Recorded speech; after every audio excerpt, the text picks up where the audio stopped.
C'est un des domaines, sinon le domaine, qui importe pour ces élections régionales. Avec une nouvelle montée du chômage indiquée par les statistiques dévoilées aujourd'hui, ce problème devient un enjeu crucial pour les candidats. Le centre est en effet la 18e région sur 22 en matière d'évolution de l'emploi. Un classement pas franchement reluisant qui pourrait améliorer suivant les méthodes. Ainsi, au MODEM, on constate que le chômage touche surtout les jeunes et les plus de 55 ans.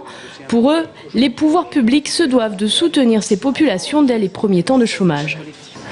Et donc il y a un premier temps, c'est de les accompagner dès le démarrage et au travers de la formation, de leur permettre d'acquérir des outils et des moyens qui feront qu'au moment où la croissance, parce que finalement il n'y a rien d'autre que la croissance pour créer de l'emploi, pour l'instant je n'ai pas trouvé d'autres solutions et personne d'autre, ils puissent retrouver rapidement un emploi. Et donc immédiatement les outils de la formation professionnelle doivent se mettre en route et c'est une grande partie la compétence de la région.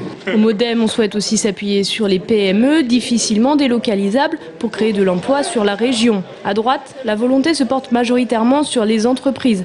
Et là aussi, les pouvoirs publics sont mis en avant avec l'idée d'amorcer une nouvelle croissance. Nous allons accompagner nos entreprises à l'exportation à travers l'agence nationale UbiFrance. Nous allons accompagner nos entreprises en matière de financement des petites et moyennes entreprises à travers OSEO, l'agence publique de financement. Nous allons accompagner la promotion touristique de notre région à travers Atout France. Donc vous le voyez, nous avons à monter des partenariats avec les agences publiques pour pouvoir avoir une valeur ajoutée supplémentaire. La droite promet également de porter le secteur agricole et le nouveau domaine des énergies renouvelables. Quant au PS, il se base, lui, sur la politique menée dans l'agglomération Tourangelle. Une politique censée être moins clientéliste et davantage partenariale. Et dans l'agglomération Tourangelle, on ne donne aucune aide directe aux entreprises. Par contre, on fait partenariat public-privé sur la recherche, équipement en très haut débit, facilité d'accès.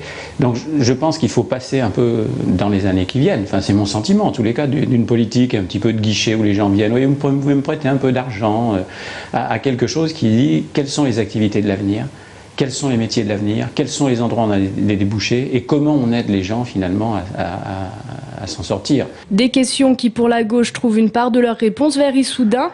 Là-bas, on s'est spécialisé autour de l'audiovisuel. Chaque territoire doit donc user de sa propre spécificité. Autant de parties et de réponses qui nous rappellent que si les départements sont bien distincts, la structure régionale a un rôle bien réel à jouer pour l'avenir.